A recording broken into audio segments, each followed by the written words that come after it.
추운 겨울에도 그 굽힘을 꺾이지 않은 채 푸른 잎을 피우는 대나무.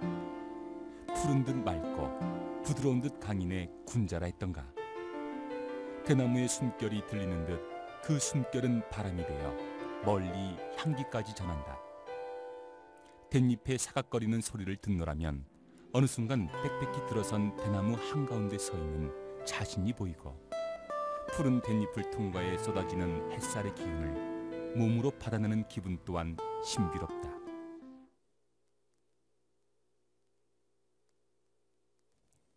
예로부터 죽공예로 유명한 전남 담양의 한국대나무박물관. 약 500년에 달하는 죽세공예 역사를 보여주고 있는 박물관에는 우리네 소박한 정서가 묻어나는 시골장의 모습이 있다.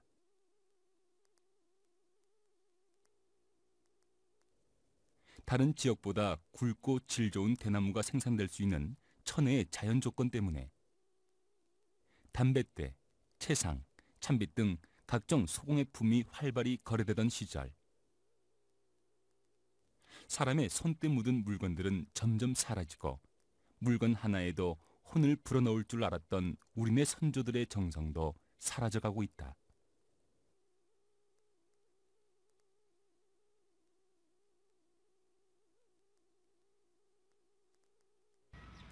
은은한 죽창을 따라 돌담길을 오르면 고결하고 높은 기계를 뽐내며 빼곡히 들어선 대나무 숲을 만난다. 매끄러운 몸매와 고운 휘어짐에 시선을 빼앗기고 짙어지는 댄잎의 향기를 따라 걷다 보니 반가운 이가 있었다.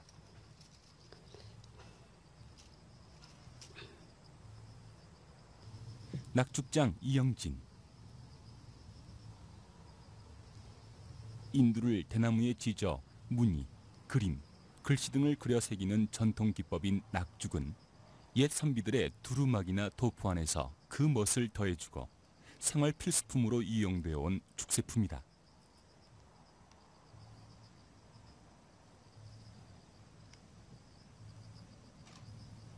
올곧은 대에 털끝같이 가는 그림을 그려넣기 시작하는 것서부터 시작되는 낙죽은 정성을 가득 담은 섬세한 장인의 손끝에서 완성된다.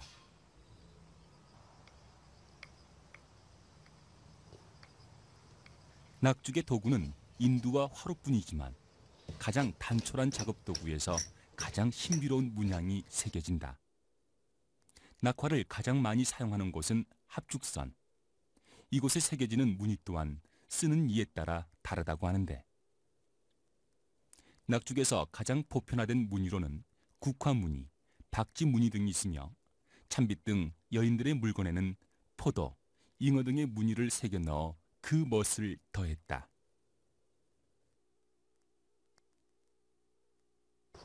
근데 이제 문양이 주로 이제 놓이는 문양이 이 여성들이 쓰는 기물에는 다산을 뜻하는 포도 문양이라든가 석류 문양이라든가 그다음에 나비 문양이라든가 이런 문양들 주로 많이 나왔고, 그다음에 이제 남자들이 쓰는 물건, 기물, 특히 이제 우리가 손에 들고 다닐 수 있는 부채, 합죽선 이런 데 나오는 이제 주로 이제 박쥐 문양이라든가 이런 문양들 많이 나왔거든요.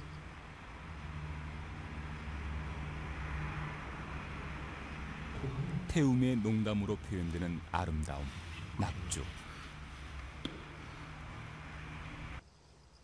달궈진 인두의 온도에 따라 빠르고 때론 느림의 손놀림으로 그림을 그려나간다.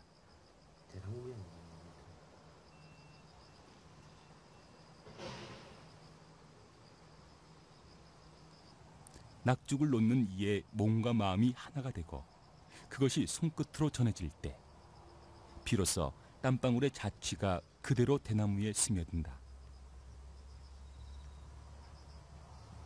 한 획마다 뜨거운 기운이 깃들고 물건은 제 생명을 찾아간다. 세월이 더할수록 그 빛깔과 광택은 익숙한 장인의 손길처럼 빛을 발하는데, 무딘 인두 끝으로 우리네 삶을 담아내는 장인.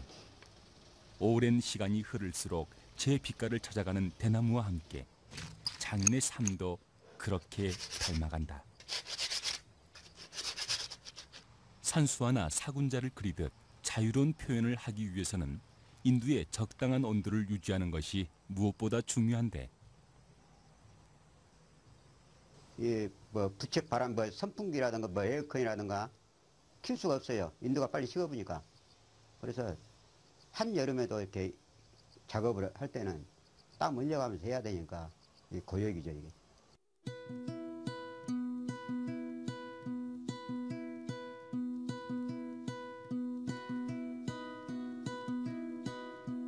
대숲에 살랑이는 바람에도 멋을 표현할 줄 알았던 우리네 선조.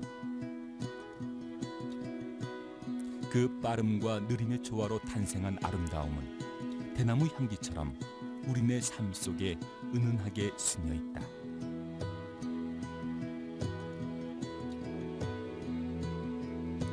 청렴한 사대부의 상징인 대나무. 그 속에 세상의 아름다움을 정교한 무늬로 새겨넣은 납죽은 우리의 삶 속에서 아스라이 선조들의 정신을 담아내고 있다.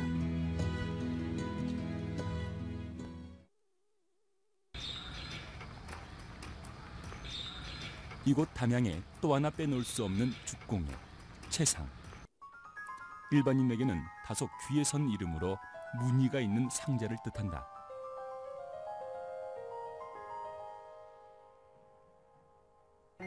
대나무를 얇고 가늘게 쪼개어 빨강, 노랑, 파랑의 색깔을 입혀 아름답기도 하지만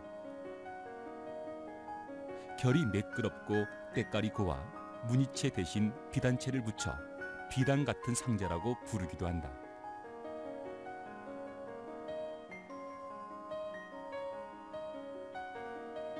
이렇게 짜 만든 채상은 처녀의 혼숙감을 담거나 여인의 반짓거리, 선비들의 옷을 담는 데 쓰여왔다. 대를 이용해 한결같은 마음으로 우리네 공예품을 지켜온 장인 서항규옹. 세월이 흘러 백발이 생행했지만 대를 가르는 장인의 손끝은 한치의 흐트러짐도 없이 시원스레 가르고 하나하나 잔손질을 거쳐 만들어지는 땀의 흔적은 고집스러운 끈기와 함께 우리의 미를 지켜왔다.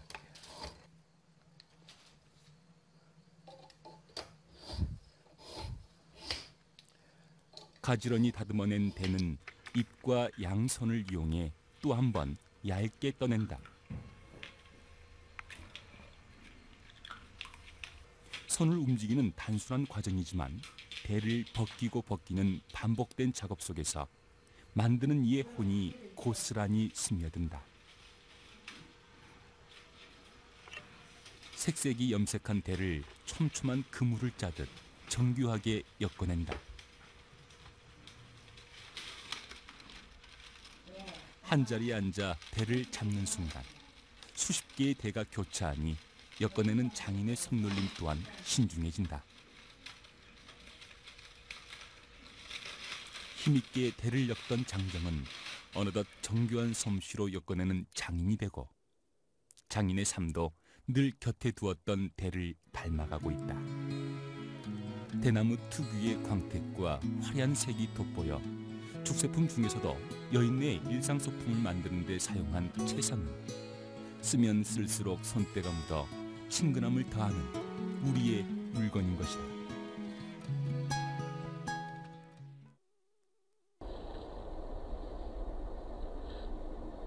충절, 절개, 인내의 뜻을 지닌 대나무. 대나무만큼이나 곱고 푸른 정신으로 죽금을 만드는 이가 있다. 까맣게 그을린 피부, 대를 고르는 매서운 눈빛에는 장인의 인생이 담겨 있었다.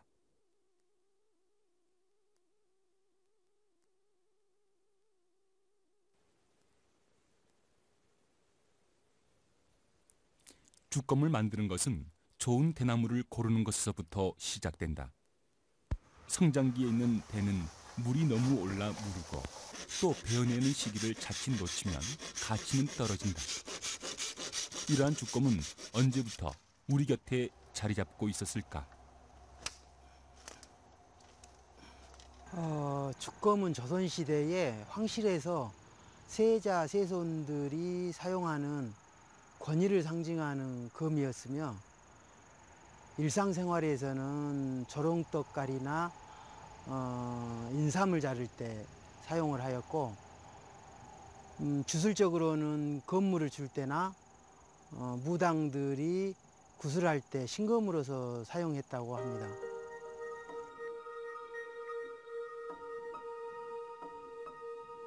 주검은 임금의 국제를 모실 때나 건물을 출 때 사용되던 신검의 역할뿐 아니라 세자, 세손의 권위를 상징하기도 하였으며 훌륭한 장식품으로 사랑받아 왔다.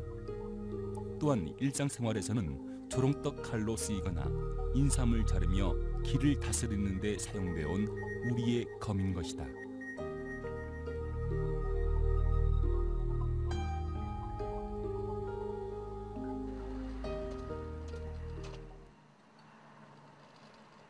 애정어린 손길로 몇 번을 쓰다듬고 매만지며 고른 대나무. 주검의 첫 번째 작업은 불에 구워 진을 빼는 과정에서부터 시작된다. 어느 한 곳에 치우침 없이 골고루 열기를 받은 대나무는 고유의 광택을 띠며 주검집이 될 준비를 마친다.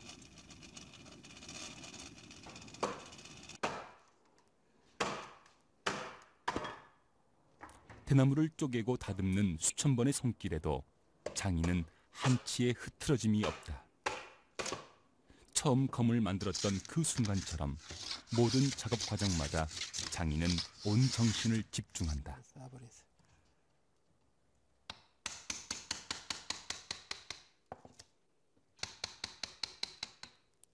주검집을 붙이는 과정. 화려하거나 사치스럽지 않고 눈에 띄게 지나친 광택을 바라지도 색채를 쓰지도 않은 채 대나무가 지닌 자연미를 그대로 살려내는 죽공예.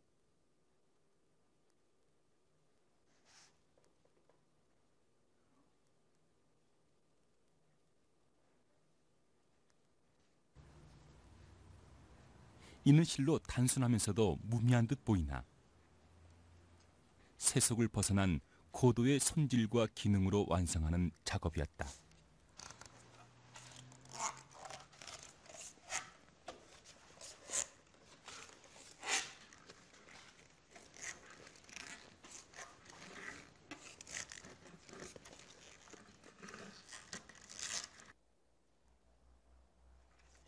이 주검에는 수년간의 나무의 생애가 고스란히 숨쉬고 있다.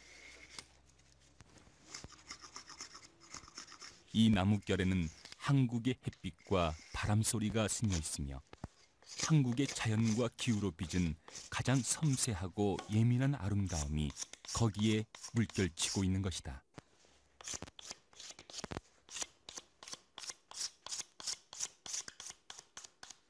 칼집에 맞는 칼을 다듬어낼 차례.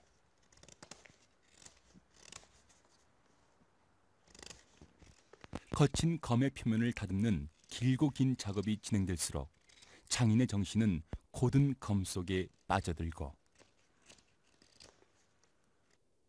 그 고집스러운 끈기에 두툼했던 나무 조각은 어느새 얇고 매끈한 몸을 드러내며 칼날의 모양을 갖춰간다.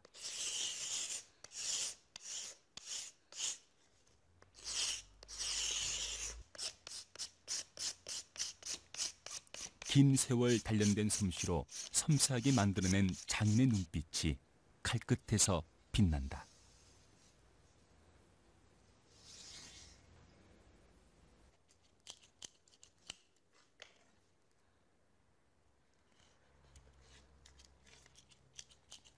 칼날이 완성되면 손잡이를 만들 차례.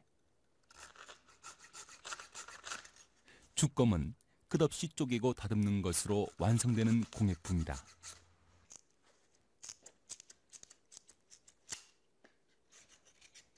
한결같은 마음이 아니면 한 자루의 검도 얻을 수 없는 법.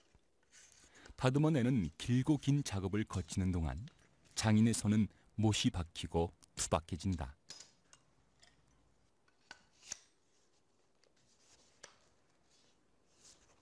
귀한 물건은 만드는 이의 정성으로 이루어지듯 한평생 검을 만들어 온 장인은 늘 처음처럼 하나하나 완성시켜 나간다.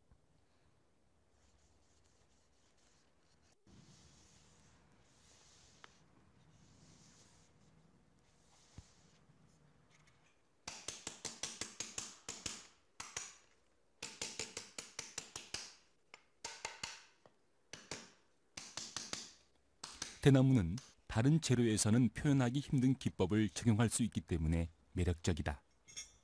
실처럼 가느다란 올로 엮어내는 엮음식은 대나무의 결을 이용해 고정하는 것으로 다른 나무에서는 흉내낼 수 없기 때문이다.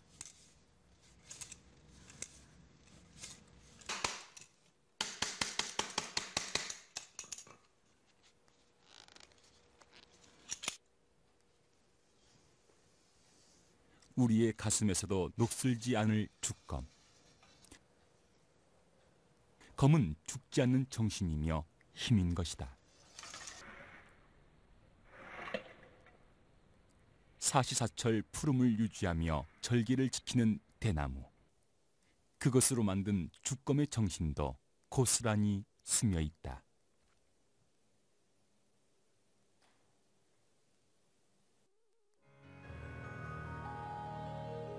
화려하고 빛나는 예술품만을 중히 여기고 소장하려는 이는 많아도 서민들의 애환이 깃든 민속품에 관심을 가지는 사람은 드물다.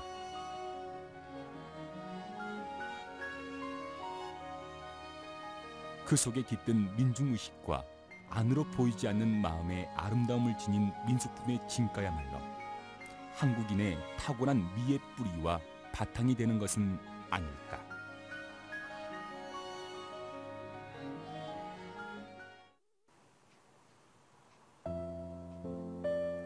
한국 여인들의 아름다운 손길이 스며있는 자수, 매듭, 조각보. 여인의 손끝으로 전하는 이 아름다움 속에는 우리 선조들의 향기가 살아 숨쉬고 있다.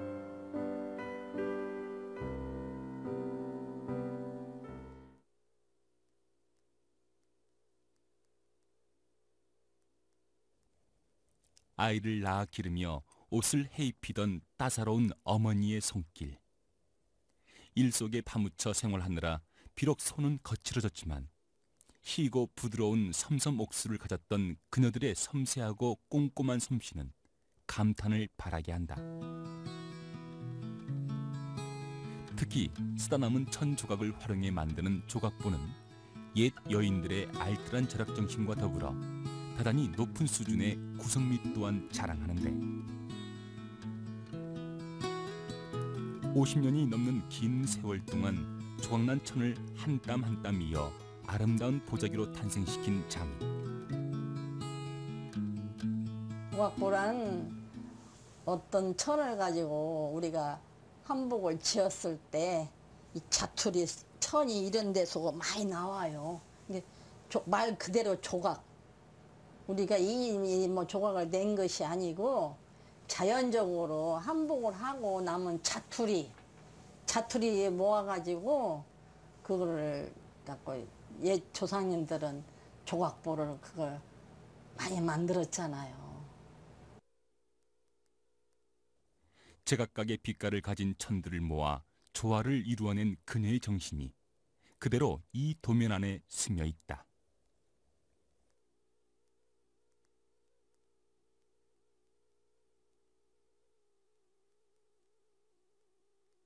어떤 표현 양식보다 색채와 구성의 미를 잘 살리고 있는 조각보.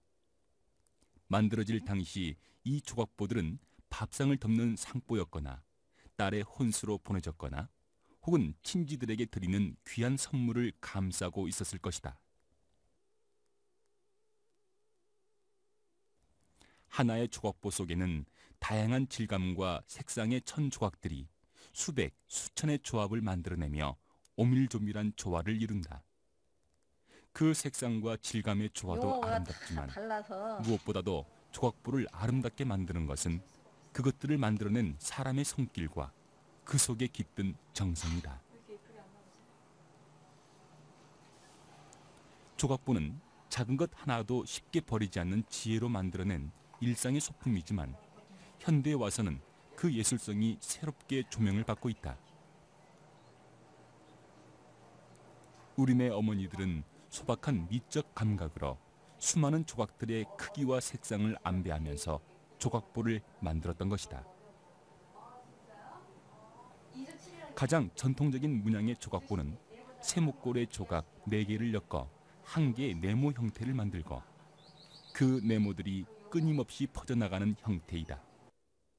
하지만 조각보는 이런 기본적인 형태에 머물지 않고 다양한 방식으로 변주된다.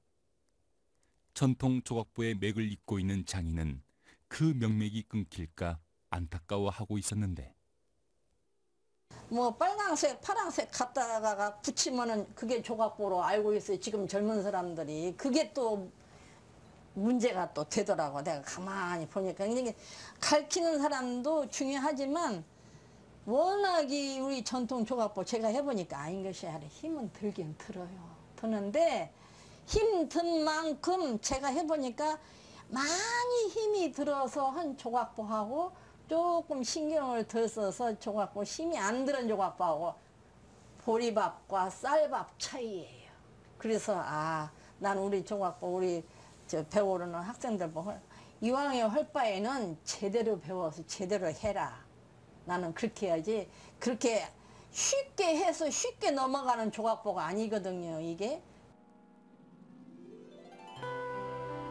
모든 것이 귀했던 시절 한 땀 한 땀 바느질로 이어붙인 조각보에는 뚜렷한 테두리가 있다.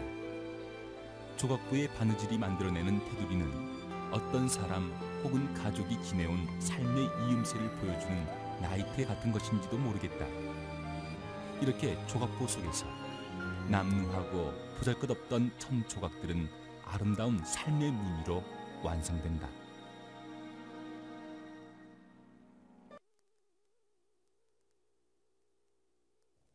경남 용원시에 있는 한 공방. 이곳에는 한국 여인의 정과 섬세한 마음이 오롯이 짜여 있는 매듭들을 만날 수 있다. 매듭은 실에 올을 꼬아서 특정한 형태로 만드는 것으로 옷의 장식 등 미적 효과를 위해 다양한 장식에 쓰여왔다. 출입이 자유롭지 못하던 조선의 여인들은 등잔불 아래 골무를 끼고 바느질하면서 아름다운 꿈에 젖어보기도 하고 때로는 한과 시름을 달래며 눈물 짓기도 했다.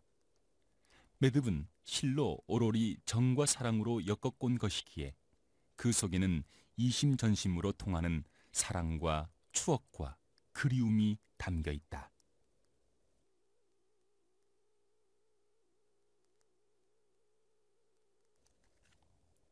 매듭은 흰 명주실로 빨강, 노랑, 분홍, 보라, 초록 등 여러 가지 색으로 곱게 물들인 다음 끝목을 꼬아 만든다.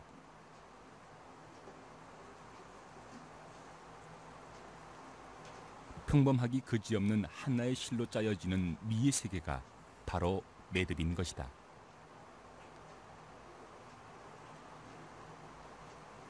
손끝에서 손끝으로 전승되어 온 매듭의 미. 이 정성 어린 부녀자들의 소품은 그 종류만 해도 30여 종이 넘는데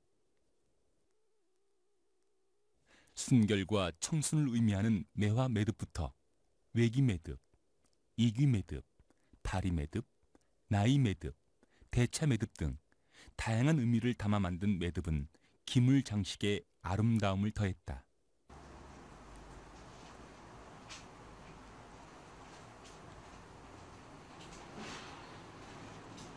궁중과 상류 사회에서 평민에 이르기까지 여성들에게 애용되었던 장식품과 그 아름다움을 더해주었던 매듭. 친가와 시부모에게서 예물로 받고 다음에 자녀들에게 물려주었으므로 자연히 대를 잇게 마련이었고 가보로 여겨졌다. 이러한 매듭 중 석시 매듭에는 특별한 유래가 전해지는데 어느 바닷가에 석시 부인이 남편이 바다에 고기를 잡으러 갔어요. 갔는데 기다려도 남편이 영원히 돌아오지 않았는데 매듭을 맺으면서 기다리는 그런 마음을 기다리면서 돌아오지 않지만 그래도 남편을 기다리는 그 마음으로 매듭을 맺었다 해서 석시라는 이름을 붙였습니다. 세탁비를 이용해서 혼인할 때 신랑의 집에서 신부의 집으로 보내는 납치엔 청실 홍시를 넣는다. 부부란 연을 맺는 것을 표현한 것이 매듭인 것이다. 벗을 사귀고 사랑을 나누는 그 모든 것이 서로 연을 맺고 그 맺음을 잘 이어나가기 위한 것이라 할 수 있다. 이런 의미에서 옛 선조들이 남긴 매듭은 하나의 장식품이기에 앞서 정신적인 미를 추구한 것이 아닐까. 외형상 섬세하고 호화로우며 다채로울 뿐만 아니라 그 정신적인 배경에는 부귀단함, 불로장생, 백사여의 등 그 시대의 행복관을 바탕으로 한 염원이 내포되어 있다. 이러한 강한 정신성이 조형미와 진기성을 더욱 윤색하여 우리 민족의 신금을 울리는 고유한 특색을 이룬 것이다. 또 우리나라 것이니까 우리 전통을 저는 항상 생각하기를 제 이래 후배들이나 또 제자들한테 하는 이야기가 요즘 이 시대는 모든 걸 많이 배울 수 있는 기회가 많아요. 많은데 그 다 배우되 우리 전통은 한 가지씩을 꼭 가지고 가라고 그럽니다. 이건 우리나라 것이기 때문에 우리 전통이기 때문에 영원히 없어지질 않으니까 모든 걸 다 배우더라도 우리 전통 하나만은 끝까지 내가 죽을 때까지 가지고 갔으면 하는 우리 민족이니까.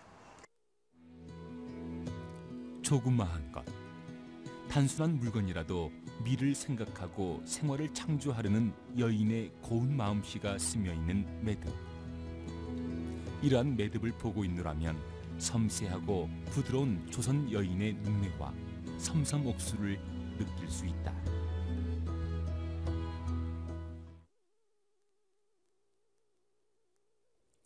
등잔불 아래서 밤 깊은 줄 모르고 한 올씩 술을 놓던 옛 여인들. 고단하고 바쁜 생활 속에서도 섬세하고 반짝거리는 아름다움들을 수틀에 옮겨 짜놓은 한국의 자수는 한 폭의 그림과 같다. 바늘의 예술, 오로지 여인들만의 예술인 자수의 세계에서 수실로 짜여지는 꽃의 색채는 그녀들의 마음을 향기롭게 물들여 놓았다.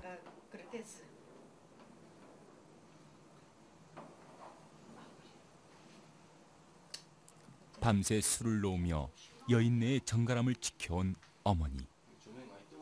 하나의 자수 병풍을 완성하기 위해 얼마나 많은 밤을 지새웠으며 얼마나 많은 바늘에 찔렸을까. 톡톡 두드리는 손끝으로 생명을 불어넣어 완성시킨 자수. 한국의 자수에는 조선의 밤이 묻혀 있고 여인네들의 사랑이 꽃으로 피고 또한 새가 되어 날고 있다.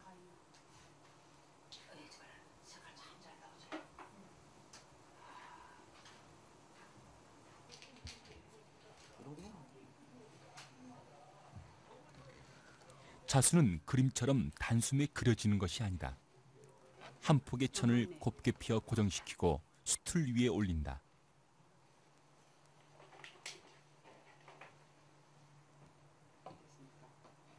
술을 놓기 위한 밑그림 작업까지 모든 과정에 장인의 정성이 담긴다. 이러한 자수는 다양한 기법을 통해 만들어지는데 알알이 박힌 구슬의 질감을 나타낼 때 쓰이는 매듭수는 꽃, 열매, 씨앗 등 생동적인 사실감을 주는 데 사용된다.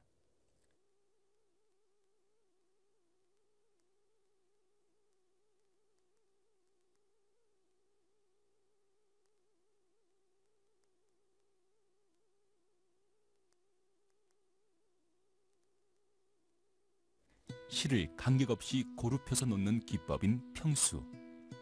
주로 작은 꽃, 열매, 잎 등을 수놓을 때 사용되는데 실 사이에 중복되거나 작은 틈이 생기지 않도록 세심한 손길을 요한다. 이 음수는 선을 표현하기 위한 기법으로 잎의 줄기, 나뭇가지, 윤곽선 등에 사용된다.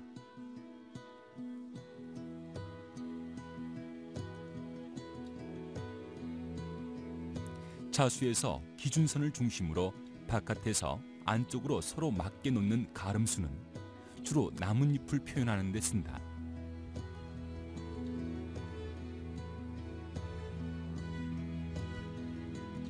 자련수는 색조에 자연스러운 변화를 주는 기법으로 꽃잎이나 나뭇잎, 구름 등을 수놓는 데 적합하다.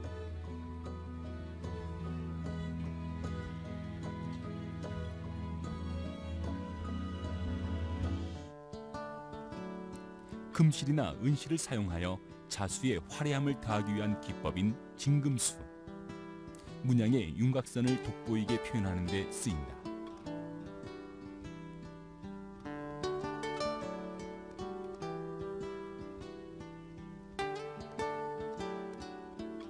술을 놓는 것은 마음을 다듬어내는 과정. 그 인내의 시간만큼 깊고 화려한 자수가 빼곡히 들어찬다. 이 수 놓는 노음을 해갖고 마음의 안정을 많이 찾거든요. 그러니까 저도 이제 어떤 데 보면은 이렇게 앉아 할 때는 굉장히 마음이 내 스스로가 차분해진다 하는 거. 그게 이제 한 가지 그런 것이 있고, 우리 또 여성들이 이렇게 좀 해주면 되는데 그것이 어렵다 보니까 이제 자기한테 먼저 시작기 전에 포기를 하니까 저로서는 많이 안타깝습니다. 이거 이제 인구가 없어지니까.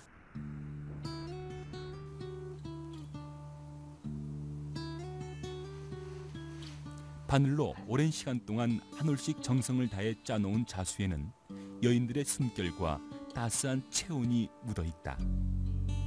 그러기에 하나의 자수 작품에서는 무언지 모를 모성의 정과 그리움이 담겨있다.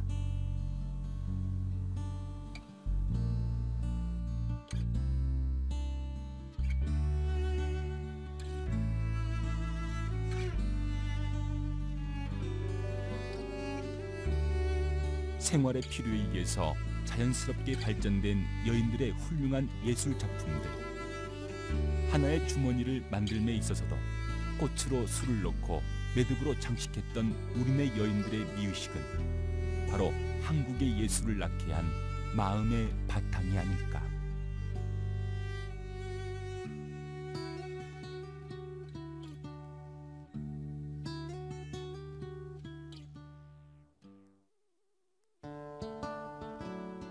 구수한 뚝배기의 향과 매콤하고 감칠맛 나는 한국 고유의 맛.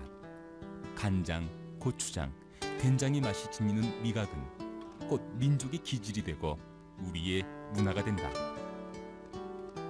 우리네 가정에선 볕 바르고 남의 손길이 미치기 어려운 곳을 골라 장독대를 마련했다. 저장, 발효 용기인 옹기는 세계적으로 한 민족만이 갖고 있는 독특한 음식 저장 용기이다.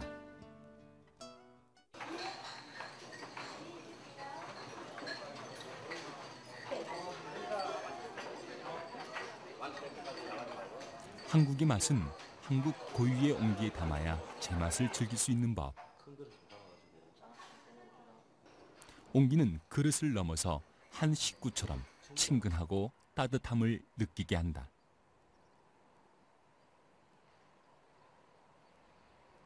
정성껏 맛을 가꾸던 옛 부녀자들은 장을 담그는 일을 가정의 큰 행사로 쳤으며 길이를 택하여 담갔다. 그래서일까? 이곳에서는 신성한 고심을 표시하는 금줄을 매달아 부정을 막고 있었는데. 장독대라는 데가 참 신성한 곳이에요. 그래서 금줄도 이렇게 쳐놨는데, 이제 우리가 아기 놓으면 금줄을 이렇게 쳤을 때 아주 신성한 아기가 태어났는데 부정한 사람이 여기 들어오지 말라고 금줄 치듯이 여기도 신성한 곳이기 때문에 다른 사람은, 부정한 사람은 들어오지 마라, 이제 이렇게 하고, 이제 우리 옛날 어머니들이 이제 막 좋은 일도 있고 나쁜 일도 있고, 뭐 집안에 대소가 있고, 뭐 남편이 가거를 보러 간다든가 무슨 뭐 고시를 하러 간다든가 이럴 정도 됐을 때 정한수를 떠놓고 장독대에서 빌었어요. 그 문화는 지금도 이제 시골에 가면 할머니들이 자식이 잘 안 되고 이럴 때는 정한수 떠놓고, 이제 우리가 사극을 보더라도 장독에다 물 떠놓고 촛불 켜놓고 비는 거를 볼 수 있잖아요. 그래서 옛날 할머니 어머니들이 이 장독에 신성한 곳이기 때문에 집안 전체 중에서 제일 신성한 곳이기 때문에 장독대에다가 물을 떠놓고 촛불을 켜놓고 빌었던 곳이고, 또 집안에 만약에 무슨 우환이 있다든가 어쩌다든가 이러면 장이 이제 뒤집어지면, 장이 뒤집어지면 집안에 뭐 누가 돌아가신다든가 뭐 어떤 이런 것까지도 직감적으로 알 수 있었던 곳이 이 장독이에요.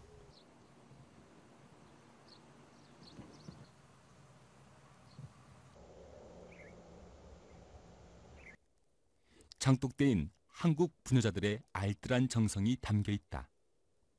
장의 간을 알맞게 가꾸기 위해 간장, 된장, 고추장이 든 독이나 항아리에 담근 날짜를 써두고 그날그날의 기후에 따라 뚜껑을 열고 닫으며 기다렸다.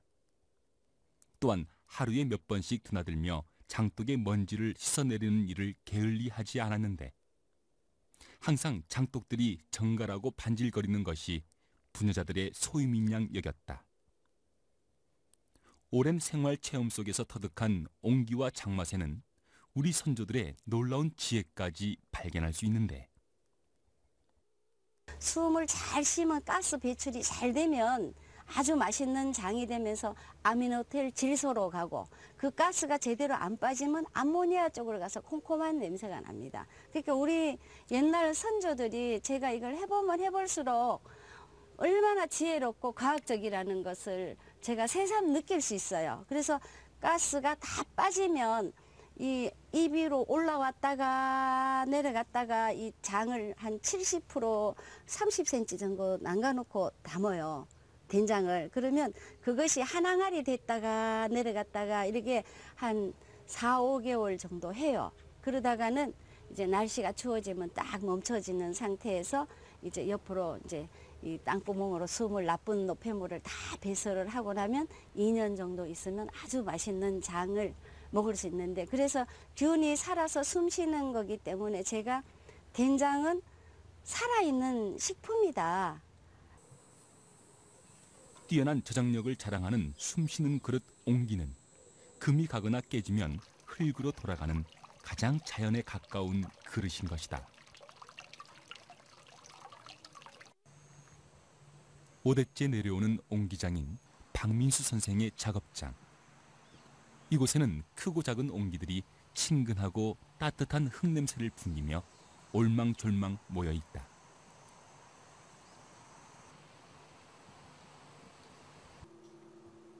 숨쉬는 그릇이라는 찬사를 빚어내고 있는 선조들의 지혜가 담긴 옹기.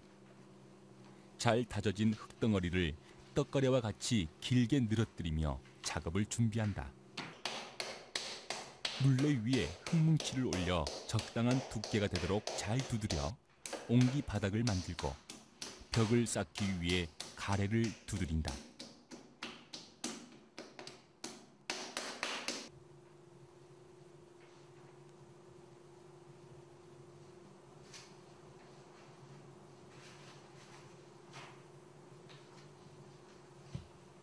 질박하고 투박하지만 태초의 흙냄새를 풍기는 옹기를 만들기 위해서는 태림을 쌓는 과정이 무엇보다 중요한데, 재래식 옹기에서 탈의 기법이란 무엇일까?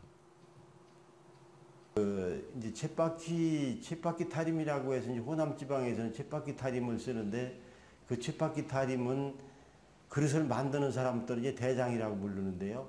대장이 바깥에서 그 흙을 태렴을 만들어서 와서 하는 것이 쳇바퀴 타림이고, 이제 탈의 기법은 그 후에 분업화가 되면서 이제 옹기를 만드는 사람은 만들기만 했고, 이제 흙을 타래를 만드는 사람은 타래만 만들었고, 또 이제 뒤에서 흙을 만드는 사람은 흙을 만들었고, 이렇게 분업화가 되기 시작을 했어요. 그래서 어떤 것이 먼저인지는 정확한 건 몰라도 탈의 기법이 생산을 많이 하는 데는 더 유효하다, 이제 그런 생각을 갖는 거죠.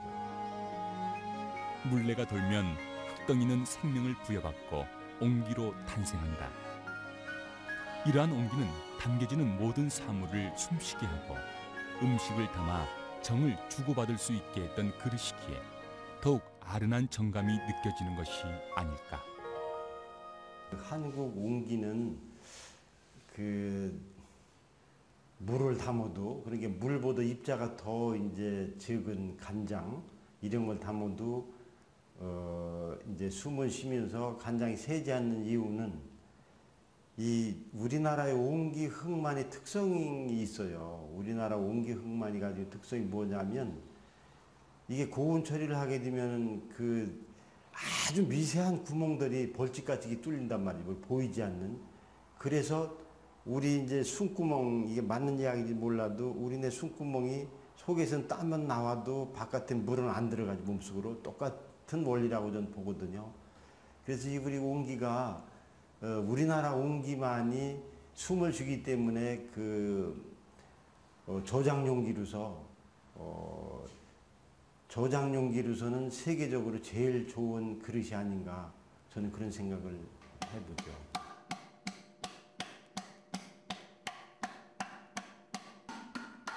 지극히 순수하고 과학적인 비밀을 가진 옹기.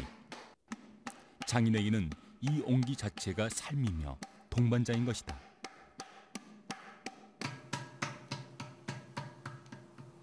한쪽 방향으로만 움직이며 작업하는 도자기 기법과 달리 양손과 양발 모두를 자유롭게 써야 되는 팔의 기법은 우리 옹기만의 기법이며 강점이다. 물가죽을 이용해 벽면을 매끄럽게 정리하고 성형이 끝나면 옹기의 윗부분의 모양을 만들고 마름한다. 이것 또한 단순한 미를 위한 것만은 아니라는데. 이게 전 잡는다고 하는 건데요. 이제 형태도 이제 예쁘게 하는 것도 있지만은 이걸 안에 넣으면 삐뚤어져요, 항아리들이. 흙으로 그릇을 빚던 우리 선조들은 투박하고 정감 있는 옹기에 걸맞은 소박한 무늬도 그려 넣었다.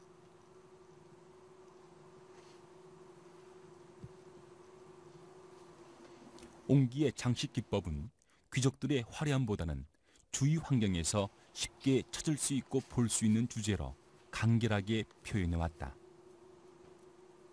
조물조물 빚어가며 옹기의 실용성을 더해주는 손잡이까지 완성하게 되면 비로소 온전한 옹기의 형태가 갖추어진다.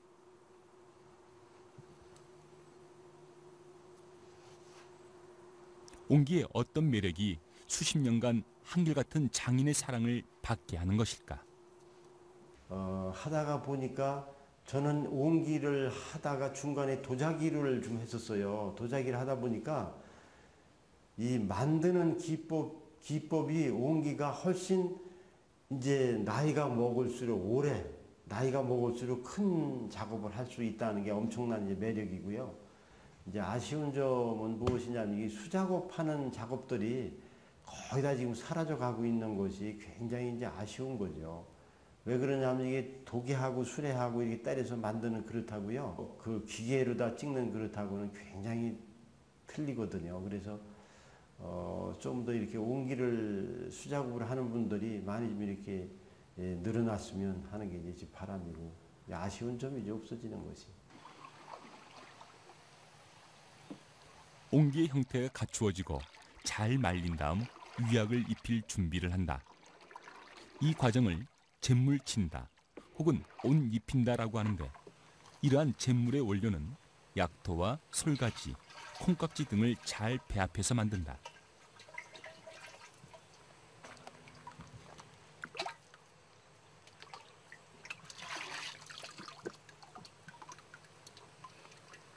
이러한 잿물을 옹기의 표면에 고루 입히는 이유는 무엇일까? 이게 이제 방수 역할도 하고요. 또 이제 맨살만 하면은 약간 거친 편이에요. 그래서 잿물을 입혀서 표면도 미끄럽게 해주는 역할도 하고, 또 이제 우리가 장을 담았을 때 그것이 이제 품는다고 그러는데 미세하게 이제 그 숨구멍 때문에 이제 셀 수가 있으니까 그 잿물을 발라서 그것도 방지해주는 역할까지 같이 해주는 거죠. 옷을 입힌 옹기에 손으로 난초나 목당꽃 무늬를 그려넣는 작업. 작은 것도 지나치지 않는 장인의 섬세한 미의식을 엿볼 수 있다. 수많은 과정을 거친 옹기는 비로소 가마에 들어갈 준비를 한다. 가마에 불이 오르면 이제부터는 기나긴 기다림이 시작된다. 세상 그 무엇도 기다림 없이는 생명을 부여받을 수 없는 법. 뜨거운 인내 시간을 견디며 흙이었던 옹기는 숨쉬는 그릇으로 탄생한다.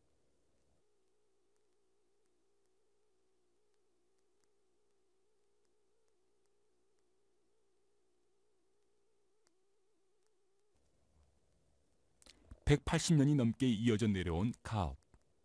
옹기장 박민수 선생의 작업실에는 다양한 모양의 흙그릇까지 진열되어 있었는데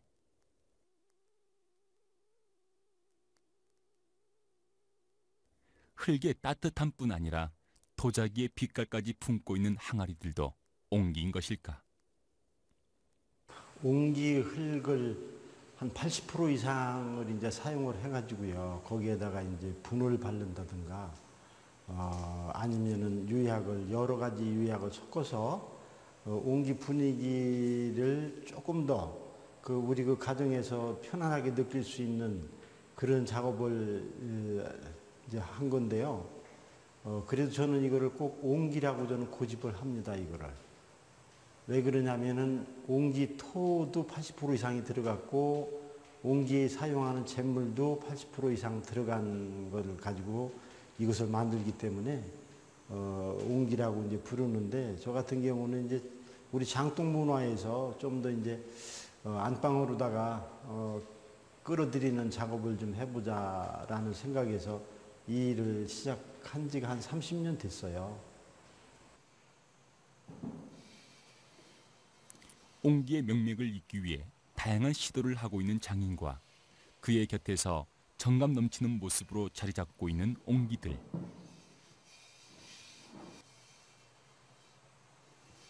수천 년의 시간 동안 우리 곁에 남을 수 있었던 이유는 제자리를 지켜온 옹기장이 있었기에 가능했을 것이다.